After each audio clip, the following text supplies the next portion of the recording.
Hello, everyone. This is Tom Fox. Welcome to the award-winning Everything Compliance. Today, we're back for another live edition. We have the quartet of Jonathan Armstrong, Matt Kelly, Jonathan Marks, and Professor Karen Woody, with myself batting fifth today. Jonathan Armstrong, lots going on in your part of Everything Compliance. What do you want to focus on today? I think we should talk about the EU AI Act because that came into law yesterday. There are some fairly complex provisions on which bits get enforced when, and I might talk about those in a bit.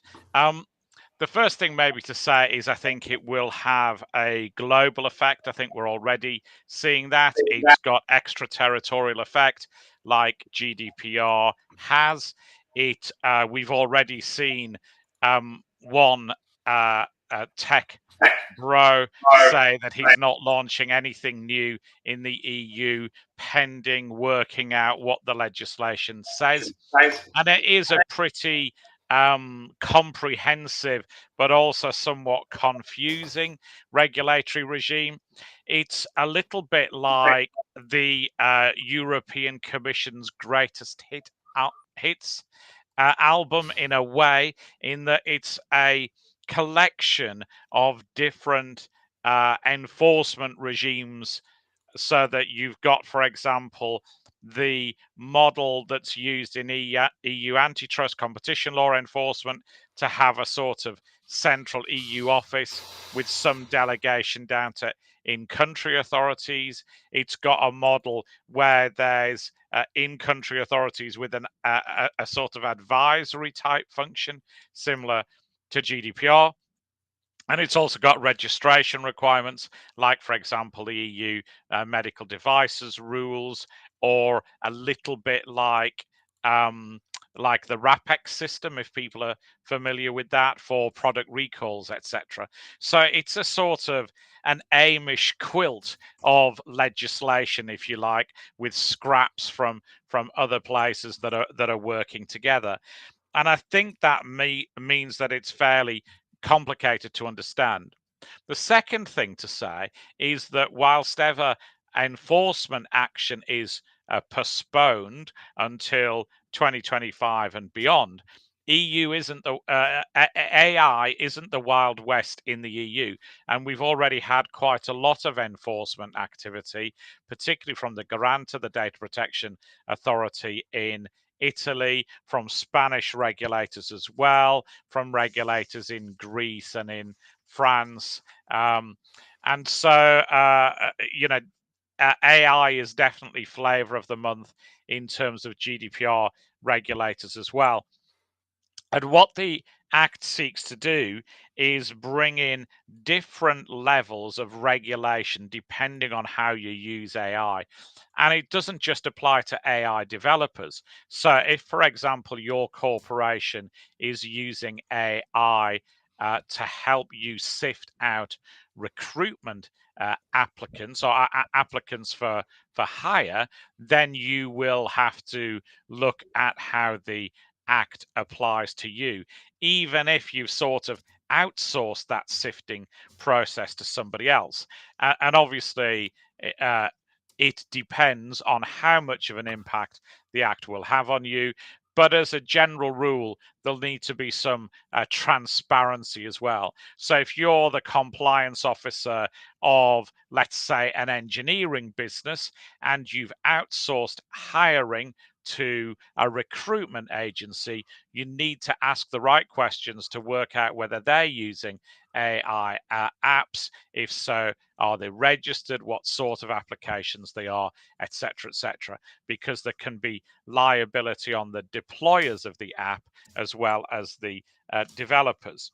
And as I've said, areas like recruitment are already areas in which EU regulators are interested, as are things like performance appraisals. We've seen the Spanish regulators, for example, take action against tech-enabled performance scoring of the type that many corporations have in systems like PeopleSoft, for example, as plugins, or SuccessFactors, or stuff like that. So as I've said, there are various categories of risk. Unacceptable risk is sort of prohibited systems, things like some types of biometrics, facial recognition, etc., and they're banned from next year.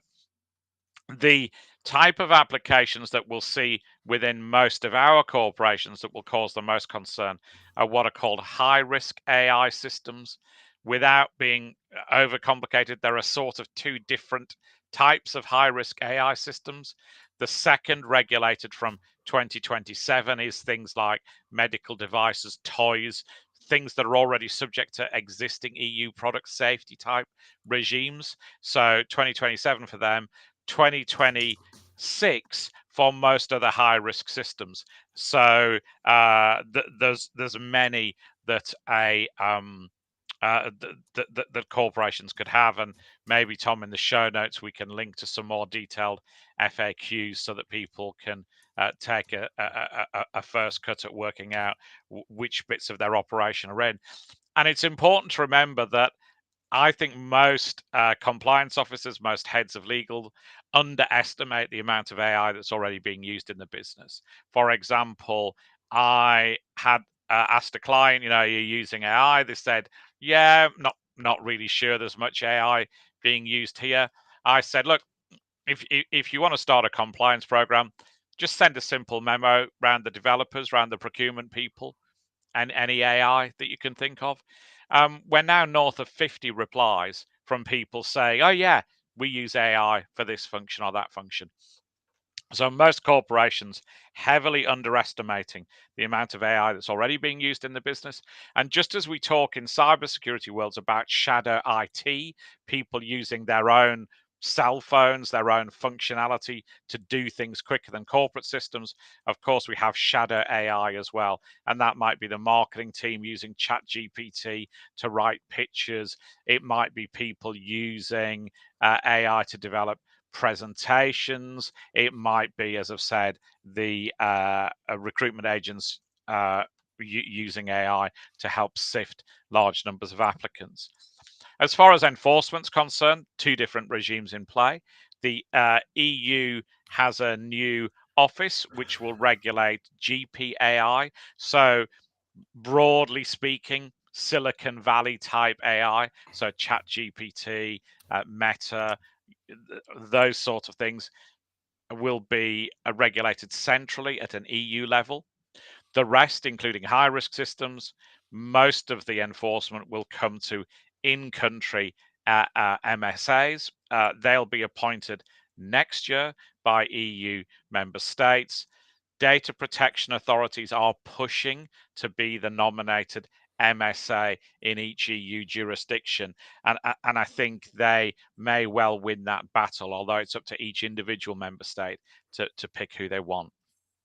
Dawn raids are a possibility, and we've already seen dawn raids be used under GDPR to look at new technology applications. If the rumors are true, against Meta, for example, in Ireland, when it brought in Facebook dating. We're likely to see more of that, I think. And there are various record keeping requirements. If you're doing an AI analysis, you've got to keep records. And so they're available for inspection when regulators come knocking on the door. Severe penalties, so up to 7% of annual revenue in some cases. Again, fairly complicated tariffs, a bit like GDPR, but higher penalties. Transparency will be key, just as we've talked about on these podcasts before under GDPR. And obviously, the two regimes will run in parallel, GDPR and an EU AI Act. And if it's the same enforcer, then we can expect to see combined investigations into both aspects. I've talked about extraterritorial reach. The timetable's quite complex as well. As I said, first enforcement from February 2025. And again, maybe I'll, rather than run through it, unless you particularly want me to, Tom, we'll circulate a note which will have the chronology of what comes in when. There is a voluntary scheme called the EU AI Pact, confusingly. So Pact with a P rather than Act starting with an A. So organizations can volunteer to be effectively regulated earlier. Why would somebody do that? Well, it might be because there's going to be some harmonization with antitrust authorities as well. So it might be that if I'm a large US-based tech business and I'm under the microscope for alleged anti-competitive behavior, then I might think, if I jump into the pact, will I get some leniency against other investigations? We might also see businesses think that they've got a commercial advantage by jumping into the pact, particularly if they're using AI applications that are hard to explain. So I think for a lot of businesses, there's quite a lot to do. I think the first step will be to do an awareness campaign, because obviously you'll have procurement folks, you'll have developers who are already using AI and they're about to buy some stuff next week. Make sure that the contracts that you're using when you're procuring AI have the right clauses in. If you're putting stuff out to tender, include that in tender documentation, etc. So education will be key to remind people that this is a buying criteria that you're particularly worried about, especially because the systems that you procure and buy now will still be in place when the meat of the legislation comes in. You'll probably want to do board level briefings on AI. I know this is a gong that I keep banging, but most boards aren't tech enabled. They don't include digital natives, and the old, pale, male, and stale will have to be educated in AI risk. And in many cases, that'll mean that the skills on the board will have to be developed and diversified. It's probably worth doing an inventory. So bring out your dead session, a little bit like a knife crime amnesty, maybe, with colleagues in the business to say, okay, if you're using AI, don't hide it under the carpet. We need to know about it. Tell us, and maybe you give them a safe space for past failures in not telling people. You'll need possibly to amend internal policies, practices, things like data breach policies, because there can be data breach reporting obligations. You'll need to look at things like GDPR policies, because there are terms like stop notices, which might mean that you have to stop processing people's data under penalty of sanction. Things like clauses in procurement contracts. You might need to appoint an authorized representative, just like a DPR under GDPR. And then I think the last thing I'd say is review your websites. A lot of organizations are making fairly grand promises online about how they use AI and how it's going to change the world. As a general rule in the EU, if you make a claim like that, you have to be able to evidence back it. So if you're saying, oh, our use of AI makes, I don't know, the sifting of candidates 8 times more efficient, you better have good data to justify that 8 times more efficient claim. And obviously that's something that you're liable for now. You don't have to wait for the act to come in for that liability. So it's a monster piece of legislation, as I say, pretty challenging to understand, but hopefully that's given you at least an introduction. Tom. Karen Moore, do you have a question? I do, and it's a two-part, and they're both pretty simple ones, but big ones, Jonathan. One is, given how quickly this is all moving, how does an organization get its arms around inventorying what it's already got out there, kind of like in the data privacy world? How do you know what's already happening as you're scrambling to put in some sort of a governance structure? And then the second is, you've just categorized a whole bunch of different really great and important steps that an organization should take. And you've been saying, you need to do this, you need to do this. Who's the you? Where should this sit? Where's the Yeah. governance for this? I think they're both really great questions. I think as far as the inventory piece is concerned, I think that's really challenging. And a lot of businesses have still struggled with their GDPR Article 30 obligations, records of processing activity. If you're one of the businesses that's managed to pull that off, maybe the rope is the place to start. I unscientifically think 10% tops have got a ROPA that looks like it reflects what the business is currently doing. So the approach that we're using in client projects that we've got is a sort of bring out your dead approach. So what have you got that's running AI? Tell us about it now. And then we've tried to develop some diagnostic tools to work out, is it high risk? Is it prohibited? Is it GPAI?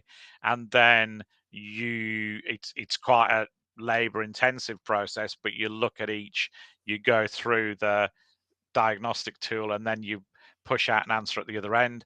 Obviously, for some of them, it's a good idea to have a paper trail so that if you've looked at an application, then you can at least document the decision making track you took for that particular application. So there may be better ways to do it. I don't think it's something that's easily automatable because I don't think a lot of people have knowledge. Obviously, you might be able to get help from the CISO team, for example, who might know where the firewall's been, where a gap's been created in the firewall to let an app in or to extract data from the system.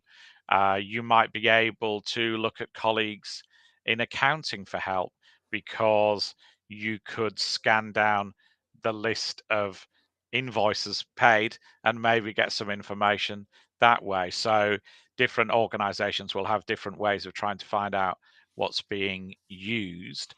On the second question, which I thought was a really great question, where does it sit? I think that's just really difficult. I think I don't think it should sit with the Chief Compliance Officer.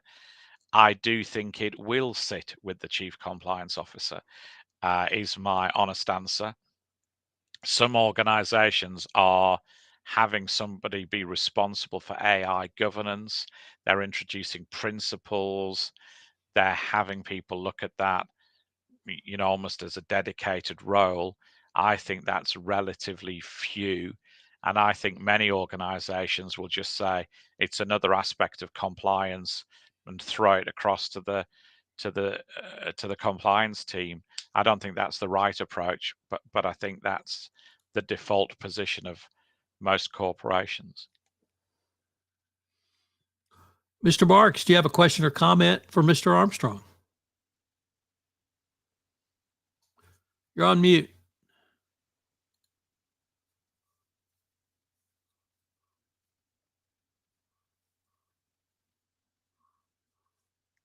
Still on mute, I think. Can you hear me now? Yes. Yes. Okay, great. I think that was a great summary. First of all, it was very comprehensive.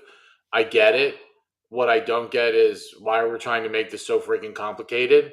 When the internet came out and we all started using the internet to do research, no one, I think everyone was a little sort of squishy about that. I think AI is sort of a natural progression here. I mean, some form of it's been being used for quite some time. I just don't know at the end of the day if the objectives really change. I mean, especially from a compliance perspective. Are we compliant with all the laws? Do we have a right? Is our risk assessment right? Is our internal controls over financial reporting sound?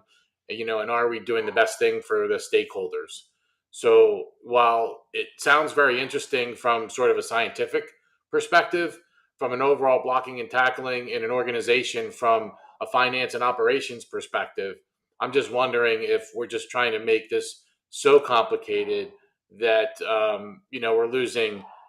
we're getting lost in the forest, so to speak. And that's just, That's just me, and it may be my naivete, but I'm a simpleton by nature. So maybe you could just comment on that. Come, Mr. Marks. I think that the first thing to say is that I think it is a mess, and I think it's partly a mess because of its birth. I think it is that old analogy of what's a camel, a horse designed by committee. And I think if you understand the EU process, it's effectively a triumvirate, if you like, of the European Parliament, the European Commission, and the Council of Ministers. And they've meddled with that. I think that's partly why the law has come in with a transition period, because they effectively wanted to turn the Word document into a PDF and stop people changing it, because so many people have pitched in, and things like the GPAI provisions came in relatively late and have added complexity. I also agree with you that in some respects it overlaps with so many other things. I think I spoke at a conference and said I offered a prize, admittedly not a great prize, to anybody who could think of an evil to do with AI that wasn't already regulated, e.g., by medical device legislation or GDPR, that a properly resourced regulator couldn't already deal with. And I didn't have to give the pen away. So my suspicion is that it is overlap legislation, and it's partly responsive to what's seen as abuses. But obviously, the penalties are far greater. They're almost double the penalties under GDPR. So this will raise a lot of revenue for the EU, and US corporations will be, my prediction is, those that pay out the most. So some might say, I think you have traitors with the great Alan Cumming, where he says it's all about the dollars, and it might well be all about the dollars as well. Karen Moore, you've raised a couple of points around the board of directors, the C-suite, and corporate governance. Maybe we could explore some of those questions that are rolling around in that head of yours. I think that it's time to revisit sometimes both the C-suite and the competency range and committee makeup of boards to accommodate some of these new tech issues. And for me, data governance now is such a big overarching issue that comprises a lot of moving parts. It would be nice to see it recognized as a big strategic role in the organization, and also be a home for a lot of these issues, which I agree with Jonathan, tend to fall in compliance, which sometimes has neither the capacity nor the competency to manage them. So we'll see. I don't know. It would be nice to see it happen. All right. Well, Matt, we had a fairly significant announcement from the Department of Justice just yesterday on their new whistleblower pilot program. What were your initial thoughts? Yeah, this was quite interesting, although not entirely unexpected, because several months ago, the Justice Department had let everybody know this whistleblower awards program would be coming. Now it is here. And then to top it off, after I talk about this, I will actually also talk about an SEC whistleblower award that went out, I think it was last week, which has some eerie parallels to what the Justice Department is talking about with its brand new program. But the program itself, conceptually, I think most compliance officers and listeners here, you can get your head around what it is. If an individual, not a company, must be a person, if a person brings an issue to the Justice Department, they may be eligible to win a percentage of whatever net proceeds are left over from the Justice Department's enforcement action that arises from a tip that they bring. There are a lot of caveats around this. First of them being that if you are coming with a tip that might be covered by some other pre-existing whistleblower program, your complaint is going to get shipped out to there. So if you have an IRS issue, the IRS has had whistleblower bounties for more than 100 years. Or if you have some sort of accounting fraud issue, that would go to the SEC with its whistleblower program. But there are certain categories of corporate crime that actually are not covered by any whistleblower program right now. And that, the Justice Department says, is why they established this. So, for example, any FCPA programs at a privately held company. So if it's privately held, there will be no SEC enforcement, and therefore there is no whistleblower program that would apply to a company like that. These FEPA cases, the Foreign Extortion Prevention Act, which went into effect last year, where somebody might be able to report about corruption of a foreign government official, not the company paying the bribe to the official, but the official taking the bribe. And the department says it wants to ramp up FEPA prosecutions. I will believe that when I see it, but this is one way to get closer to that if you have some information about a foreign corrupt official. In fact, side note, let's game this out, compliance officers. Your company is hit up for a bribe by a corrupt government official. Your company says, buzz off, we're not going to pay it. There is no FCPA issue here because you didn't pay any bribe, but now you, compliance officer, you know about that foreign government official. And there is nothing in the guidelines of the department's award program that says compliance officers can't participate in this. Food for thought. If you ever wind up in that situation, and if you do and you get a payout, please take me to dinner because I'm the one who sketched that out for you. And there are certain other types of fraud as well that the department is also looking to increase its enforcement of. Now, here is the interesting point for compliance teams, is that in theory, this program for individual whistleblowers could undermine a company's incentive to voluntarily self-disclose, because in theory, a whistleblower brings a matter to the department. Well, now the department knows about it. You are not eligible as a company then for voluntary self-disclosure benefits because it's not new information. So that policy of self-disclosure for corporations and this individual awards program do somewhat work at cross purposes, which brings us to the big news for corporate compliance teams, is that under some circumstances, the department will now still leave companies eligible for voluntary self-disclosure, even if an internal whistleblower has already narked you out to the department. I suppose it's offensive to say narked because we're supposed to say whistleblowing is great, and it is. So let's say, hypothetically, a whistleblower comes to your company and says, I am aware of an FCPA violation. You're taking some time to investigate that violation. And meanwhile, the whistleblower also then says, forget it, I'm just going to go report this directly to the criminal division myself. If that circumstance arises under the new department policy, if you still, company, bring that matter to the department within 120 days of the whistleblower approaching you, and the department has not yet called you up, company, to say, we have a whistleblower who says you did this, all of those circumstances line up, you would still remain eligible for all the benefits of voluntary self-disclosure, which are a lot, even if the whistleblower has already submitted that tip on that issue to the criminal division and they already know about it. So pay attention to that. I think it's a good idea to address this weakness within the awards program to make sure that voluntary self-disclosure is still supported. But I do think that companies would benefit from really making sure you understand what that dynamic is, understanding what your internal reporting systems are and who reported what when. So when is this clock ticking? And you have a good, robust process to evaluate whether or not you want to voluntarily self-disclose. All of that should be lined up. And that is the Justice Department. Meanwhile, as fate would have it, just last week, the Securities and Exchange Commission handed out a $37 million whistleblower award.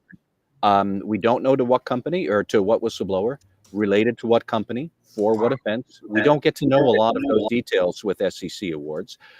However, the interesting point is that the SEC did describe what the whistleblower went through. And so this person apparently did first voluntarily he voluntarily reported it internally on the whistleblower hotline. Great news. But then, according to the SEC, the company did not respond in a timely manner because it says that the internal whistleblower persisted and persistently reported this internal issue on the hotline. And the company apparently did not take much action. So the reporter then decided, just like I sketched out before, forget this, I'm going to go to the SEC and tell them the whistleblower did that. And then at some point, the company said, well, okay, let's investigate. Well, let's report this to the SEC. But by that point, the SEC already knew because it was already working with the whistleblower who was cooperating. And the SEC investigators knew by the time the company showed up to self-disclose, the company wasn't being as forthcoming as it probably could have been. That, I guess, led to a big enforcement action because if this whistleblower won $37 million, that implies an enforcement action with a civil penalty of somewhere between 150 to 350 million or so, maybe a little more, maybe a little less, but that would have been a big deal. That would have been a serious allegation. And so I do wonder, what was that company thinking about this SEC case that they must have known this whistleblower might have gone to the SEC. They knew that he or she was running around because he had consistently reported it internally. And yet they still took their time trying to figure out what to do and then finally self-disclosed. And did they not know that the risk was there, that the whistleblower might have already tipped off the SEC? So you then weren't as fulsome with your self-disclosure as you could have been. There's a lot about this that's very messy with the SEC. So compliance officers would do well to really take a close look at what the SEC did, think about that, then go back, look at what the Justice Department is trying to do, take a good look at that as well, and make sure that you have a really good process for deciding when you want to self-disclose, because the risks keep going up that a whistleblower is going to go to a regulator first, and then a whole lot of things can go haywire. The Justice Department is trying to address that. It's good that they are, but this is a complicated mess at the best of times. And that is not when you should be inventing a process to decide who's going to, how do we self-disclose this or not, or what are we doing? And it's in the heat of the moment with an actual complaint. That is not the time to invent your process to decide whether to voluntarily self-disclose. So it's an awful lot that's been going on there. Jonathan Marks, I'm going to let you go off with a question or comment. Then I have a question for you. Yeah, you were reading my mind with regards to triage. Can you hear me? Well, then let me just ask you. I'll preempt all this. Jonathan, you have preached, as long as I've known you, about the need for a robust internal triage program and internal investigation protocol. When I read this, I immediately thought this is going to put even more pressure on an internal compliance function, on the internal triage program, getting the information to outside counsel or someone like yourself who can do the investigation. Where do you see the internal investigative process or protocol based on this, Mr. Marks?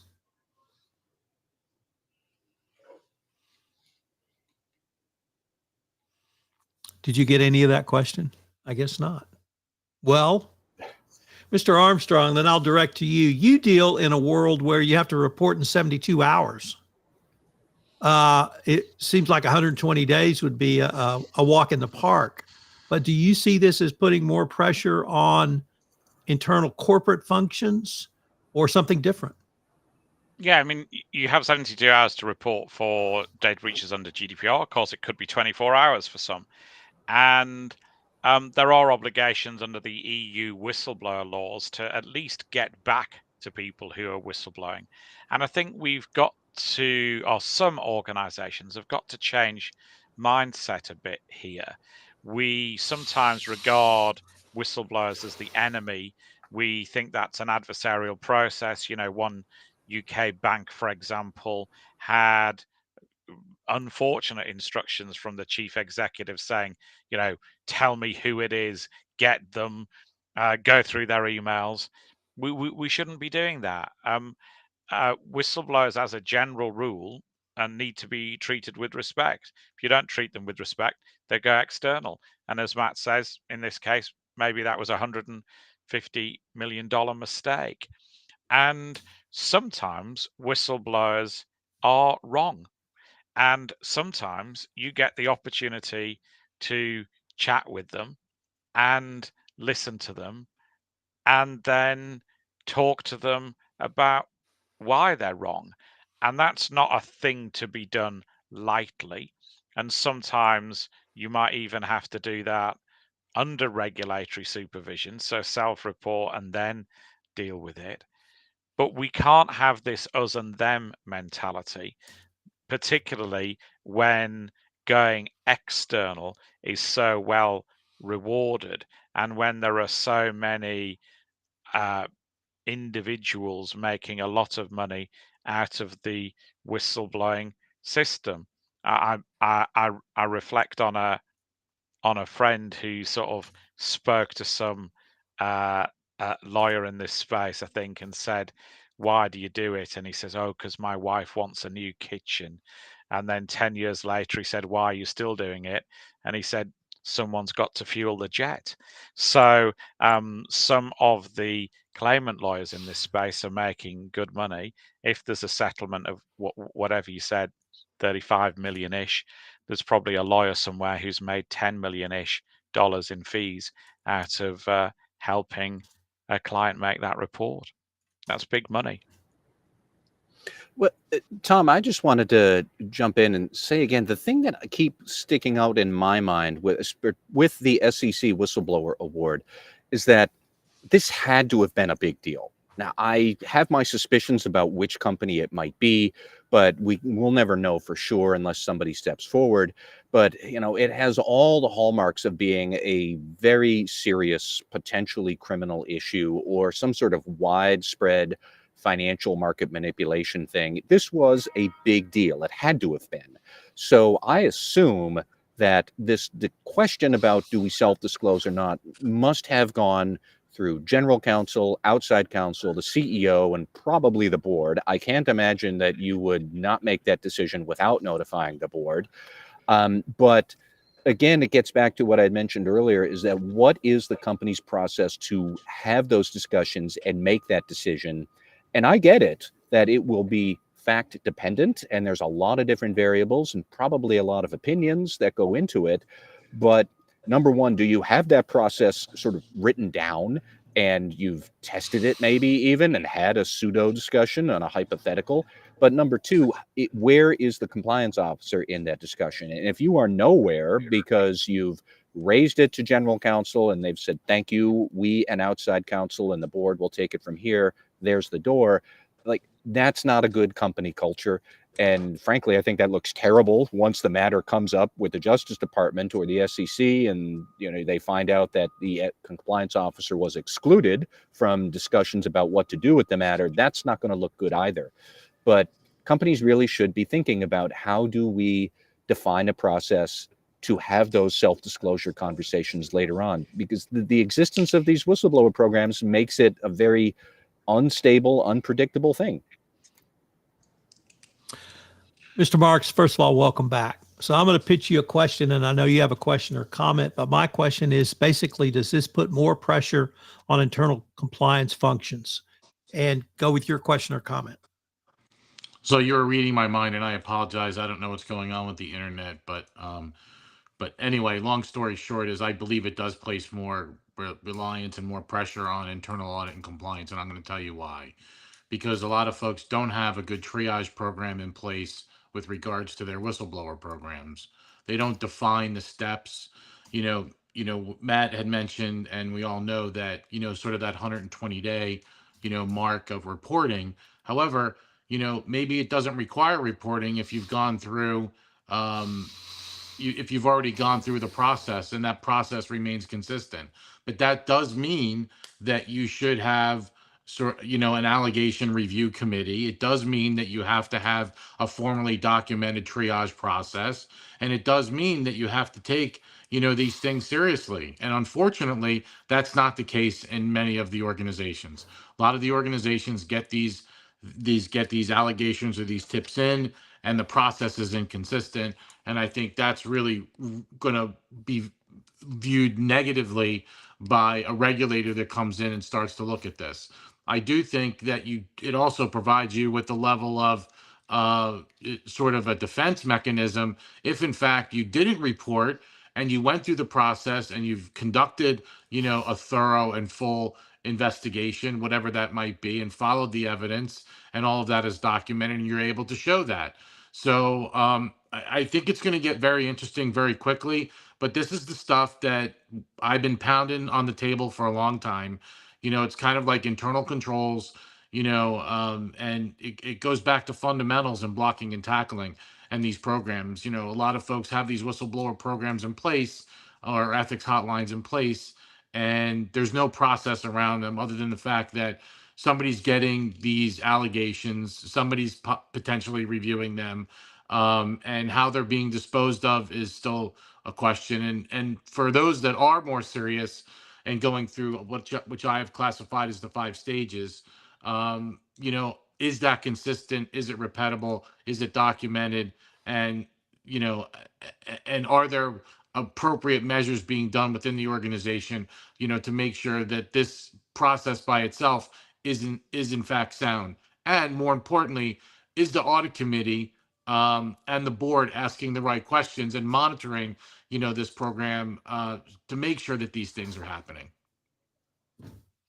We could probably spend a whole episode on this, but we probably have to move on. There used to be a time in the summer when not much happened. But Karen Woody, we had just a hugely significant case involving the Securities and Exchange Commission and SolarWinds. From your sort of SEC and law professor angle, what about this case intrigued you so much? Oh, well, I got to say, I have some mixed emotions about this topic because the opinion of a couple weeks ago now essentially gutted the argument of a paper I've been writing for probably years.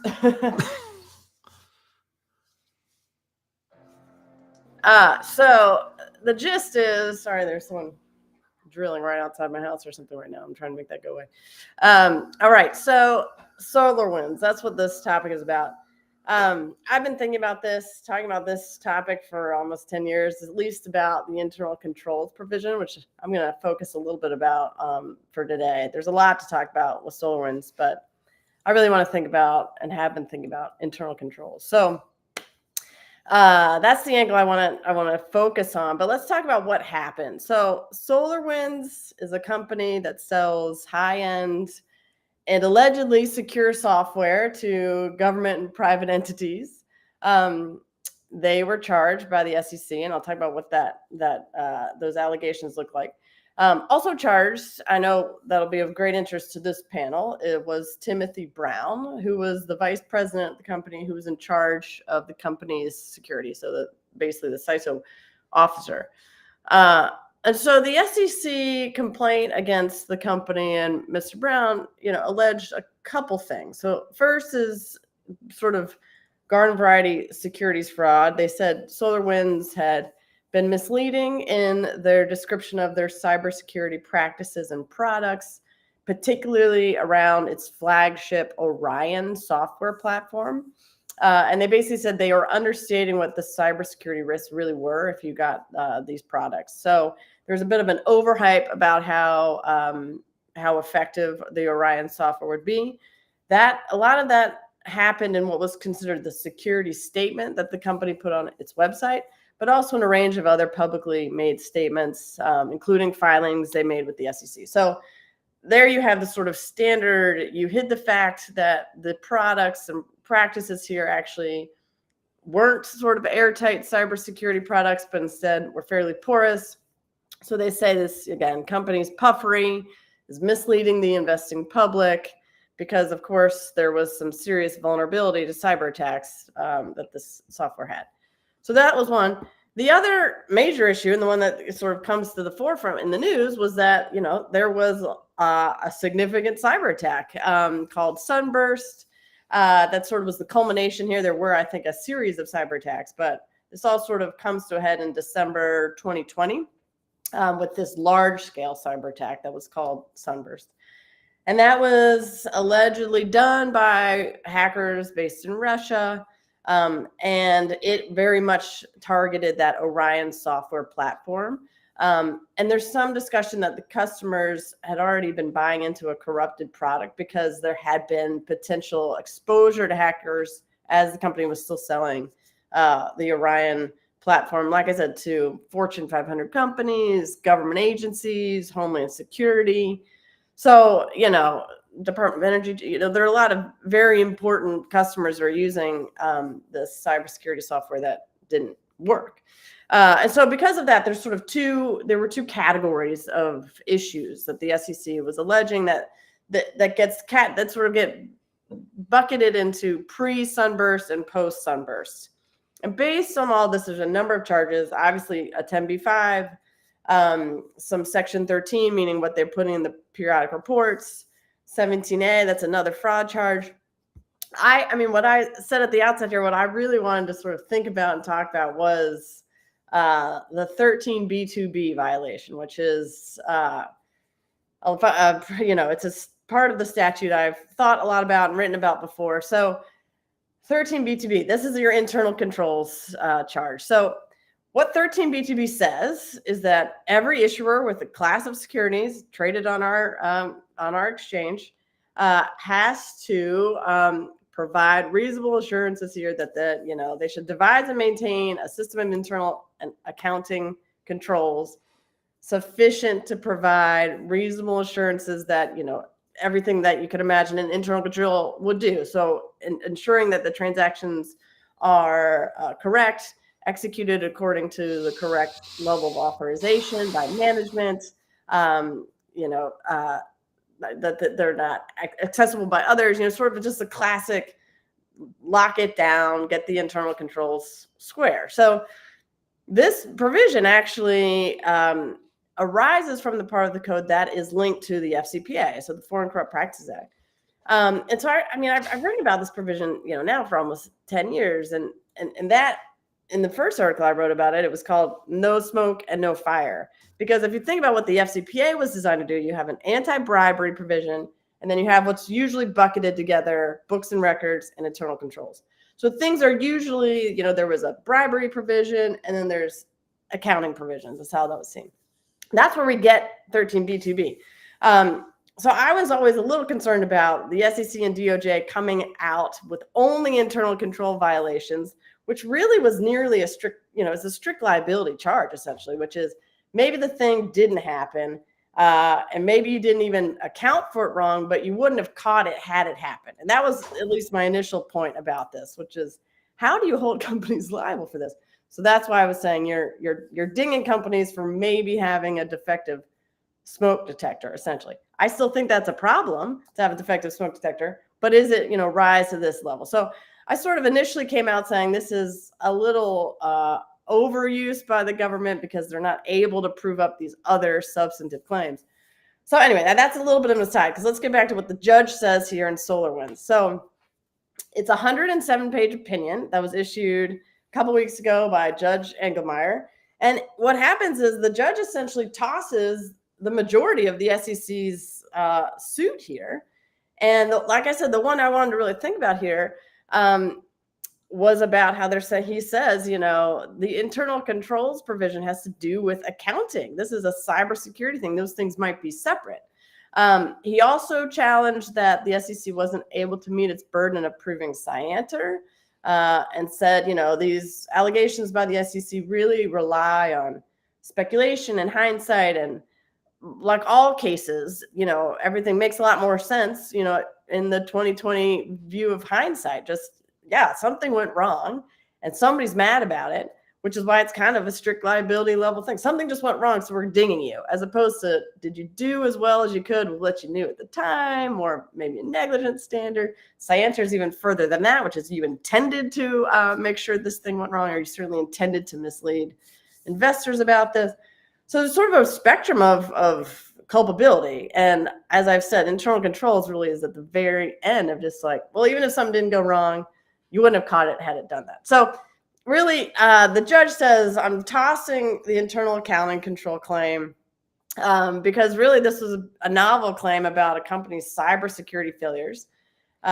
He calls the SEC's complaint ill-pled because he says cybersecurity does not fall under what that provision was meant to capture in terms of accounting controls. And so, what to make of this? It was a big swing and a really big sort of loss essentially for the SEC.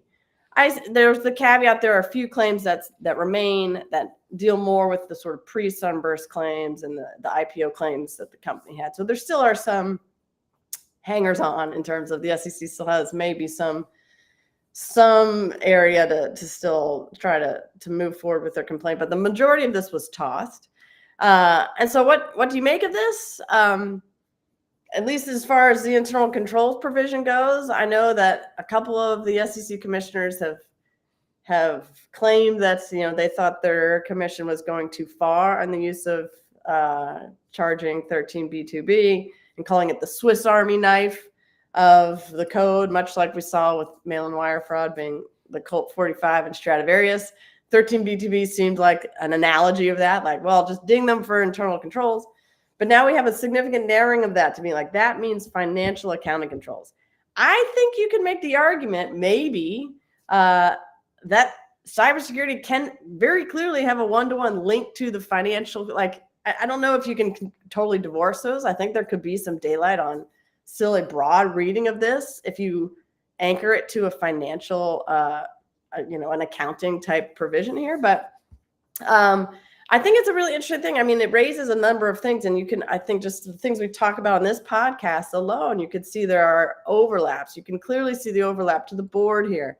The internal controls that we usually talk about in terms of Caremark review, things like, all of this I think is going to snowball and have tentacles in other places when you just talk about the concept of internal controls. But here, I think this was a really important case for a significant narrowing of how at least this particular judge and the courts are going to look at this when the SEC is calling everything internal controls, at least under 13b2b. So that's my, again, maybe niche take on that, but I'm curious about what this group thinks. Well, we're going to start with Mr. Armstrong. I've got a few things. I'm going to repeat the same phrase again. It is all about the dollars in a way, isn't it? There's a 35% stock price drop from memory when they announced the attack. So that's not insignificant. But the other thing I was particularly struck by, obviously in the CISO community, this is a case that gets talked about a lot, and it's bracketed with cases like Carlos Abarca, a UK case, and Joe Sullivan, of course, a US case. And I know that some software vendors, etc., are selling this as a win for Brown, but it isn't a win for Brown from the scan reading I've done. As you say, some of the pre-Sunburst claims remain, and Brown is fingered for those, isn't he, in some respects, because I think there are website claims, etc., that he seems to have made from memory about accreditation and the fact, their ability to withstand attacks. So this isn't a defense of CISOs, and in some respects the judge is saying the opposite, that CISOs can have personal liability if they make claims that aren't true. Is that a correct reading? I think that's right. I think you're right that the CISO community shouldn't take much solace from this, even though it looks like a bit of a win somewhat for the defense, or at least certainly, it swiped a lot at what the SEC was alleging. But I think you're right. For Brown, he's still on the hot seat. There's still claims that are moving forward on that about him individually. So I think there's significant exposure for CISOs still after this case. Matt, do you have a question or comment for Karen? I suppose I do have a comment here. I find this ruling frustrating because on one hand, yes, the judge is correct that when the statute says internal accounting controls, there is an assumption that we are talking about accounting, and that is not cybersecurity.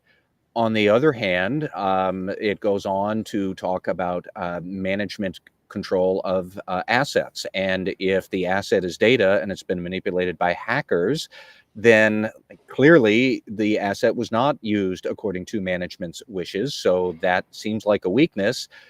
But I actually look more broadly at some of the other cybersecurity cases here. And I think that this ruling really thwarts a lot of accountability for some of these other companies. For example, United Health, 2 days before this judge made his ruling, the United Health reported their second quarter results, including how much money they were spending on their devastating cyber breach that they suffered in February. It was roughly $1 billion in the second quarter alone. But United Health also disclosed how this breach happened is because they did not apply multi-factor authentication onto a critical server of the subsidiary that they had purchased 18 months or so before. And that was the weakness that let the hackers get in, that caused United Health to shut down, half the U.S. healthcare system for like 2 or 3 days. But that was a basic block and tackle cybersecurity maneuver. And not only that, but when you acquire a business, aren't you supposed to perform due diligence? Isn't that supposed to include cybersecurity measures? And how did this get through? And United Health CEO pretty much said, we're still not sure how that happened. And that seems like a glaring weakness of internal control. And in the SolarWinds case, this judge now just said, an SEC, you can't bring any charges as a result of that. With United in particular, United Health, I think there's still going to be several ways to hold the company accountable. I think the Federal Trade Commission is going to have a field day with them. But the other big thing to look at is this CrowdStrike disaster, where CrowdStrike pushed out a flawed software upgrade to thousands of companies that caused all sorts of mess all over the place. Well, all of those companies, you incorporated a software update from a third party without checking it, without putting it into a little isolated sandbox system to see what it does and then implement it. You didn't do that, and your system crashed. And there's a whole lot of people who will say, Matt, that's not fair. This was a Windows. We trust Windows. Who on earth in the IT world trusts Windows to run well? I learned you shouldn't do that when I was like 22, 30 years ago. That is not a valid excuse, in my opinion. But so all these companies that suffered from this CrowdStrike disaster, are they now going to disclose that they had a material weakness in their IT controls? Because you did, but they're not going to. And even if they did, what's the SEC supposed to do about this? So this ruling sort of defangs our ability to hold companies accountable for cybersecurity, which is the only way to make the company take it seriously. And what are we supposed to do about this? And that is my big concern, because if I were the hacker types in Beijing or in Moscow or Tehran or Pyongyang, I'd be taking detailed notes on what just happened in the United States with CrowdStrike, with this disaster. I hope they're not listening to this podcast, because we have just painted a way to show that there could be real threats and disruptions that happen to this country, and we are blissfully just not building the mechanisms to get that taken care of. It's astonishing. Yeah, I agree with everything you say. The sort of overly lawyerly part of me thinks, well, this is what the statute says. And I actually think the judge had a faithful reading the statute, but it doesn't mean that there should be a gap filler here. Otherwise, there should be a cybersecurity internal controls provision, as opposed to piggybacking on the anti-bribery internal controls from 1977 that we're shoehorning everything into. I think that actually is I mean, it's not clean because you need Congress or at least the SEC to write a rule. So it's going to still be a minute, but I do think that's sort of my thought of like pushing this statute maybe beyond what it's supposed to do is maybe not the best mechanism for this, but yet also there should be some mechanism for exactly this. There should be some cybersecurity controls that are required instead of maybe, trying to lump all of that into 13B2B, just call that internal controls and move on. and and I do think you're right. It smacks of mission critical type stuff from Caremark cases of just especially when you are SolarWinds and this is the thing that failed. I mean, it's sort of, I don't know. To me, seems like that there should be somewhere in the code a way to successfully charge these things and not have your case gutted the way the SEC just had. Mr. Marks, question or comment? You're on mute. Yeah, thanks, Karen. Karen keeps putting me on mute, but I think I got my technical issues resolved. So I'll geek out for a second as from a financial reporting perspective, they have this thing, it's called, contingencies, and if it's probable and reasonably estimable, you're supposed to record it. Well, if a cyber incident is supposed to be happening to all these organizations, maybe they should be recording some type of liability for these things, but that's a topic for another day. I agree with you, Karen, that Karen Woody, not that I don't disagree with you, Karen Moore, but I agree with you, Karen Woody, that I don't think the judge really understood sort of the linkage between cybersecurity, and Matt made a similar comment, and the financial statements. I think the big thing here is disclosures and the balance that you have between security concerns and disclosures, that fine line, that balance. Those are things that we talk about all the time with our clients is, what's enough without really giving everything away. We live in this world, and Jonathan Armstrong talks about this ad nauseum, kind of going around the horn here, with regards to, kind of what do we need to put out there, and what, what's required and what's not required, from a security perspective, from a data privacy perspective, and things like that. So I think we're still, I don't know that case is over yet. I mean, I know the SEC got beaten up pretty bad there, but I'm having problems too linking the fact that if you look at 13B2B and you really understand it, and then you look at how companies really operate in financial statements and disclosures for a publicly traded entity, I'm still miffed by it. Now, the SolarWinds thing, that whole debacle, I'm a conspiracy theorist. I think that was a giant worldwide crisis management exercise, and I think many people failed. Well, we actually are going to take this opportunity to move on to our next panelist, which is our last commenter, Mr. Marks. What do you have for us this week? Well, you wanted to talk about effectiveness of internal controls. So, I mean, in order to really talk about effectiveness of internal controls, you really have to go back to sort of the whole underlying meaning of what is an internal control, were they properly designed, and things like that. And so it's really a complex, discussion that really stems back to, design steps and backgrounds and the objectives of a control, and going back to its actual definition of, what constitutes a control.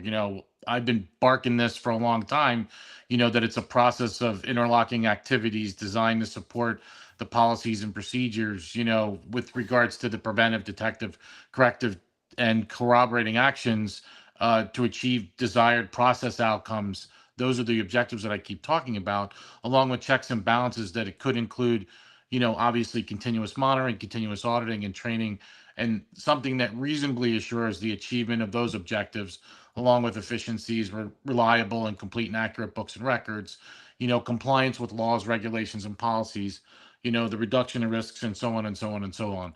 And so when you go back and you really look at this from an effectiveness perspective, again, I think this is one of those things where people just assume that we're going to put a control in place and it's going to be effective. That is just so far misleading. It's not even funny. And again, I think a lot of organizations are still struggling with this because they don't understand the process. They haven't identified a business partner that can validate, the key business objectives. They haven't determined the true process risks. There's no evidence and confirmation of true process risks. And does the control need to be implemented? When you're understanding the process requirements and the corresponding level of risk and exposure, are we considering fraud? including financial statement reporting, misappropriation of assets, and bribery. Are we considering poor and inappropriate accounting, business interruption or crisis management, loss or destruction of assets, things like that. These are things that we talk about all the time. The enemies of control, which I've talked about ad nauseum, and then the whole process for all of this. But then more importantly, it's not that the control is installed. I mean, a lot of times people have good intentions and they put controls in place and they are effective until people really understand that they may be a deterrent in whatever they're trying to do, and they try to override them. And so the validation process is really critical here, which a lot of organizations just don't do. It's a phoned in type of exercise. So, 30 days after their controls have been implemented, somebody should go back and sample and test these things. 60 days later, they should go back and test these things. 120 days later, they should go back and test these things, especially if they're key or critical controls. And then reporting on all of this is just, one of those things where if you're not documenting these things properly and you're not reporting on these things, or you're not making people accountable, it can turn into just a giant mess. And a lot of organizations, that's exactly what the control environment is. It's a giant mess. And I think for the most part, sometimes, people and organizations are just getting lucky. And I'd rather be good than be lucky. And so that takes hard work and really understanding all the components here. So Tom, when you talk about effectiveness of controls, I could certainly provide you with something if you want to give to the readers with regards to the things that I've done over the years that I know that are effective, that meet SEC and PCAOB requirements, as well as all the other requirements. But again, I think it goes back to fundamentally understanding the business, understanding the risks, understanding the objectives, really understanding the culture of your company, the propensity of override, red flags, things like that, all those things that go into the design. And then obviously afterwards, like I talked about it's that validation, that monitoring process to make sure that there's some stick-to-itiveness with all of this. Otherwise, you might as well just, have nothing. And, that's, to me, that there's organizations still don't want to spend, the time, effort, or energy, to make sure that these things are right. But more importantly, and from what I'm seeing, is there's also an erosion of talent in the marketplace. And so, that's hurting all of this as well. So when you don't have people, to actually execute on all this stuff, it becomes problematic. And there's a great article, I believe in today's Wall Street Journal, about CFOs and not having the right talent supporting them, and how they're getting blamed for a lot of the things that are going on in the organization. I think you could take that same article and plug in internal controls and remediation and enhancement of those controls, and that article would still hold true. Jonathan, who inside of a corporation should be the either process owner or responsible? Should it be a CFO? Should it be internal audit? Should there be a separate internal controls function? How would you begin to think through the remediation of these issues? Well, management has to be ultimately responsible. It's kind of like compliance. The compliance officer is not responsible for compliance. The compliance officers, everyone in the entire organization is technically responsible for compliance. But I mean, somebody to spearhead this thing, there are, again, if you have a CFO that understands controls, that's great. If the CFO doesn't understand controls, you may want to look around the organization to see if there's anybody else there. A lot of CFOs are brought in for very specific things, for example, finance, treasury functions, things like that, depending on the nature of the organization and whatever development stage that they're in. If you're in a go-go stage and you're doing a lot of vertically and horizontally integrating, with regards to mergers and acquisitions, there are certain CFOs out there that have those specific skill sets. If you're already sort of a mature organization, you really need to build out your control environment and make sure that you're shoring that up. Certain people have those types of skill sets. So, a lot of CFOs are hired for specific skill sets. So it may not necessarily rest with the CFO, but it probably should. Audit should definitely be involved with all of this. But again, it kind of all goes back to, what the need is and do we have the proper resources? Karen Moore. We had a really interesting Caremark case recently. We've had some discussions about sort of the ebb and flow of Caremark on this series over the years, but it's, I'm not sure Centene is the right way to pronounce it, but what did you see or what intrigued you about this case? So I think now we are in the ebb movement on Caremark cases. So this isn't super sexy, but it is directional. So I think it's worth taking a look at. Centene started out as a nonprofit organization, and it's now got a $41 billion market cap. So it's gone through a lot of transitions, bunch of acquisitions over the last few years, and maybe that tells a little bit on what's going on with this case. So Centene effectively administers Medicaid plans for a couple of dozen states.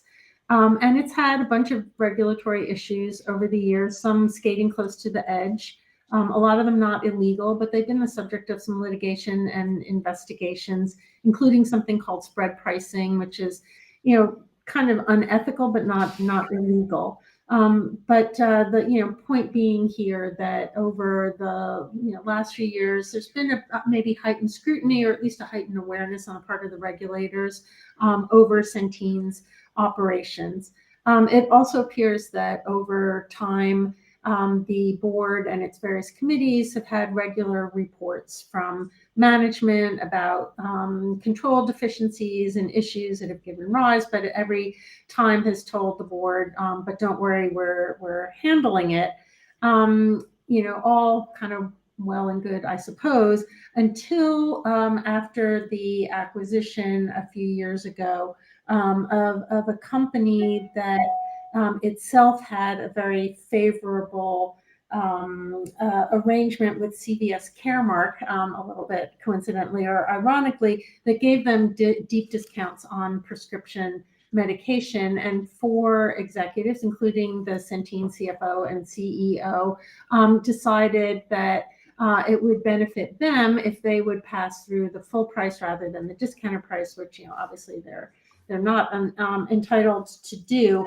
And what they did was do all of this in the year after the acquisition in order to meet certain targets that would then give them a pretty big bump in their variable comp and their bonuses, because they met certain criteria for efficiencies realized after the acquisition. And that resulted in anywhere from about 900,000 to over 2 million in bonuses and variable pay. Variable pay is one of my bugbears. It's always a problem, but we've got really 4 senior executives in the organization engaged in this activity. The board only found out about this when the Ohio AG initiated an investigation. At that point, they, I think, sat up and started to pay attention. The whole thing resulted in about a $750 million settlement with a bunch of the states, with another $1.2 billion in reserves, because the negotiations with the other states involved is still undergoing. So as a result, one of the Centene institutional investors, which was the West Pennsylvania Bricklayers Pension Fund, filed a couple of claims against the board and certain of its executives and former executives, and the matter came before the Chancery Court, which handed down this opinion, which effectively dismissed the primary Caremark claim count at the pleading stage. And what's interesting, or mildly instructive here, is that the decision really emphasized the board's entitlement to rely on management assurances. So at numerous points, the board was at least effectively informed that there were problems, and management reassured them that things were under control. The minutes, which seemed to be incredibly sparse, at least the ones that were responsive to the document request by the plaintiffs, didn't really have any kind of detail over any type of discussion over any of the deficiencies that were under review. And the plaintiffs claimed that the court could infer from that the silence that there was never any discussion. That is, the board was informed that there were control deficiencies, and the board failed to discuss them or do anything. The court actually said the reverse and said that you can infer from kind of the practices that the fact that they were informed, you could infer that there was a discussion, that just informing the board might be linked to discussions, even though this kind of silence in the minute in other cases has let the court infer that things didn't happen, but here not. The other part of the Caremark argument, of course, is that the board was really unnoticed. There were a bunch of red flags that there were problems and that they should have exercised additional or more vigorous oversight to make sure that controls were in place and that systems were operating effectively. The court rejected that as well. So, if we talk about ebb and flow, they're kind of back to you really need a very high bar to establish bad faith here. The court affirmatively stated that red flags alone are not sufficient to establish bad faith, that you need to take a factual context and that the facts need to be extreme. And in fact, they seem to really want to distinguish Marchand and Boeing, in which deaths occurred, as establishing facts that were extreme enough to create a bad faith argument. But here they said those facts were not there. There was monetary losses, but no loss of life. Bad faith is a high bar. The court said that here there was no evidence that there was a conscious decision to violate the law on the part of the board members, and also stated that we cautioned that you shouldn't be taking a hindsight biased look at behavior, and that illegal behavior in and of itself does not equal deficient internal controls, which is an interesting statement. They said a bad outcome without more does not equate bad faith, and they dismissed the Caremark claim. Interestingly, they then declined to opine on the unjust enrichment count, because they said now that the board is not considered to have acted in bad faith, the board itself should now be competent to decide how to deal with the unjust enrichment and how to proceed with that. So, here we are with a company that seems to have done some of the right things in terms of they set up 3 board committees that reported on various compliance and regulatory issues to the board. There's a compliance committee, an audit committee, and a regulatory affairs committee. But we're just kind of back to the board's given a lot of latitude. If they're told bad things are happening, but that management is dealing with it, absent something really huge, and as Karen Moody said, those kind of mission critical risks, they're entitled to protection. It's just not going to be bad faith. That bar has been firmly reestablished as a very high bar, which will be interesting as we look at areas like cybersecurity and ESG and other things that are very likely to hit the board, if not already, then relatively soon. That's pretty much where we are with Centene. Like I said, it's important. It's instructional, maybe not super crazy outcome. So is this just a case of in Boeing and Marchand, we had bad facts making bad law?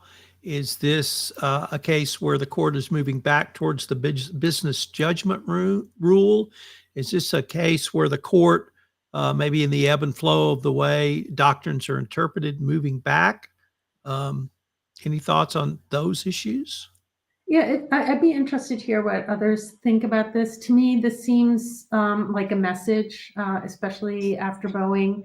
The facts in Boeing and in Marchand were both pretty egregious. And the deaths, I think, probably played a big role in the court's review of the facts. But the facts themselves, and you have an aircraft manufacturer that's not paying sufficient attention to safety. So if the board's supposed to make sure that there are adequate systems in place, I think you can kind of pin that one on the board. And the same thing with ice cream.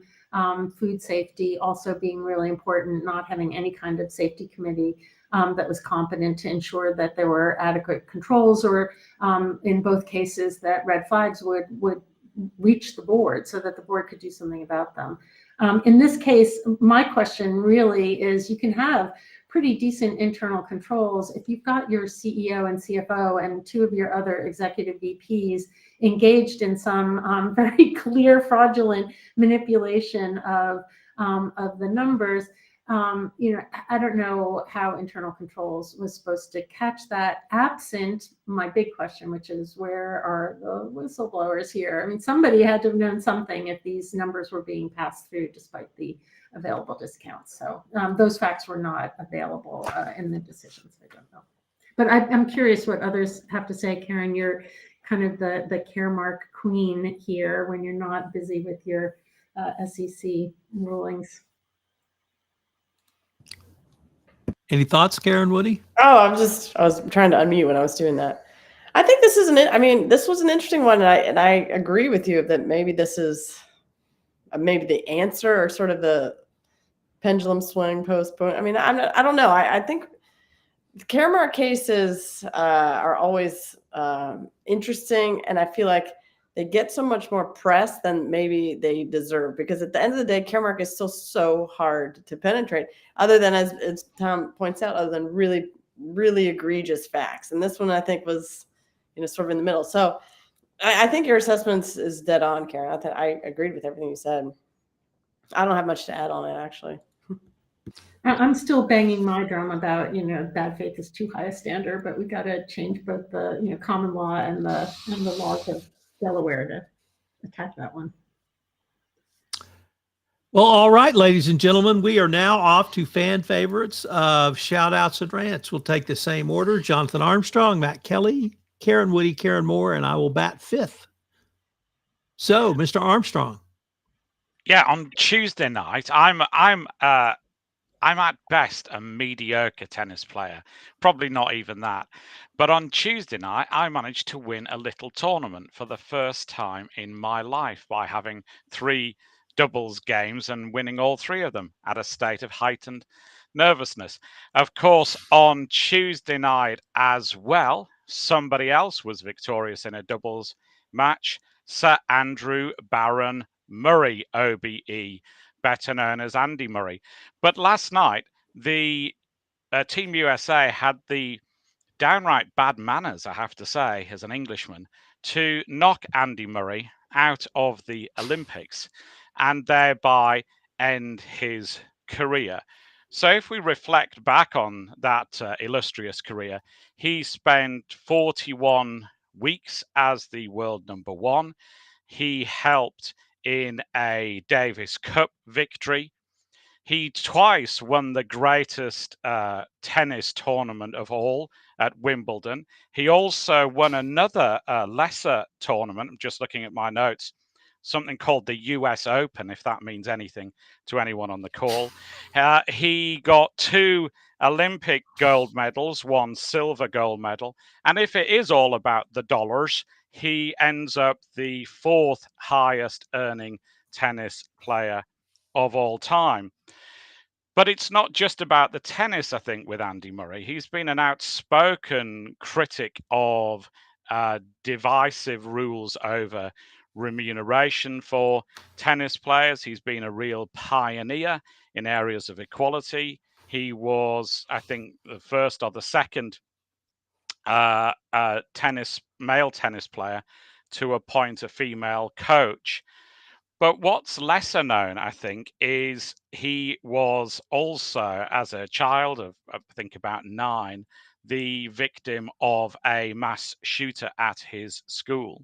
And when he was 9 or 10 years old, back in 1996, he hid under his desk at school as 17 people were gunned down by Thomas Hamilton, an acquaintance of his own mother's. And so I guess we pay tribute to Murray's tennis career, but I think we should also pay tribute to him as a human being. To come from such an absolute desperate situation, it's unfortunate, isn't it, on your side of the Atlantic more than ours, that gun crime is ever with us. Deranged individuals who carry out these attacks are ever with us. But it's somehow touching that out of adversity, Murray has made a career as one of the tennis greats of all time. What do you got for us today, Matt? Well, I have a rant against Senator Cynthia Lumens, who is a Republican from the state of Wyoming. And what she unveiled in the legislation in Washington this week, which is the bill for, it's called the Bitcoin Act, which will create a strategic Bitcoin reserve. And I just want everybody to get their head around what we're talking about here. Bitcoin, which is an artificial made-up currency expressly designed to avoid government control, and which really only seems good for ransomware attacks, money laundering, and other types of fraud. And now suddenly we have Republicans and libertarians, because the Libertarian Party signed on immediately to Lumens legislation and thought it was great, that they are looking for a government bailout to create a strategic Bitcoin preserve. For what exactly? What national calamity is going to befall the United States where we have to say Bitcoin is going to save the day? Stockpiles of COVID vaccine or smallpox vaccine, I get that. Preserves for oil and petroleum, I get that. Maybe for foodstuffs. But why on earth do we need a stockpile paid for by U.S. taxpayers, sponsored by Republicans and libertarians, for a made-up fictional currency that supposedly exists to avoid all government intervention? And really, this is just, as I've said before, Bitcoin and cryptocurrencies generally, they are a gimmick. They are only there to help with illicit transactions. And when Bitcoin wasn't making enough money for the people who wanted to use it and play with it, they turned around and got a handout from Uncle Sugar to stabilize the price. That's all this is. I hope this legislation goes nowhere, as most legislation does in Washington, but this was just especially nutty. I want to say I couldn't believe it, but with the shamelessness of modern Republicans bending over for crypto, you know what? I absolutely do, and that is sad. Karen Woody. I was also going to do an Olympics theme one, but I have to say, my shout out really, as maybe trite as it is to our president, who I think is, changed the narrative of the entire world in just the last few weeks. And so I'm shouting out to Joe Biden for his incredible career of service, for his entire life, one of the most successful presidents ever, and for his, I think, really unbelievable decision to step down. And not run again. And I think that, like I said, has energized at least half of the United States and others. Well, I guess it's probably energized the entire United States, some positively, some negatively. But I just, it's such an unbelievable decision. It's so commendable and is an act of, I think, selflessness we don't see very often in politics. So it is very refreshing. So I'm going to change my shout out to President Biden. Karen Moore. So I've got just a small rant before my shout out, and the rant is Olympics related, because all the complaints I used to get that American television would only broadcast American athletes holds true for Germany as well. And so instead of watching the beauty that is men's gymnastics, I was watching German women's judo matches, and for the life of me cannot seem to get away from, if Germany's on, we watch it. If Germany's not on, we don't get to see it. So that's just a small rant there. It's a little irritating, but I have a big shout out. Kiev School of Economics is developing a new executive MBA program, and I'm designing an ethics and governance course for them. So I went to my orientation today, which was very interesting, as I seem to be, at least in this group of the non-Ukrainian.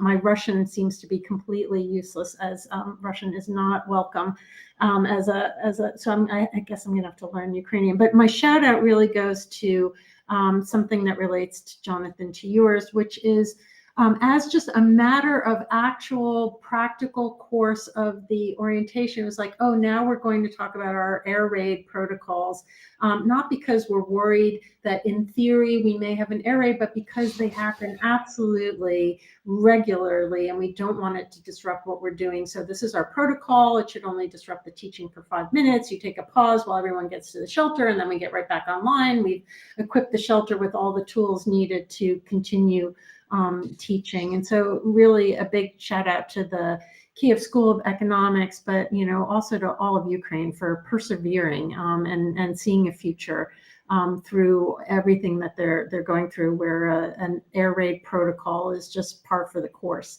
It was dealt with the same way as how do you log on to your email account. So that's my shout out.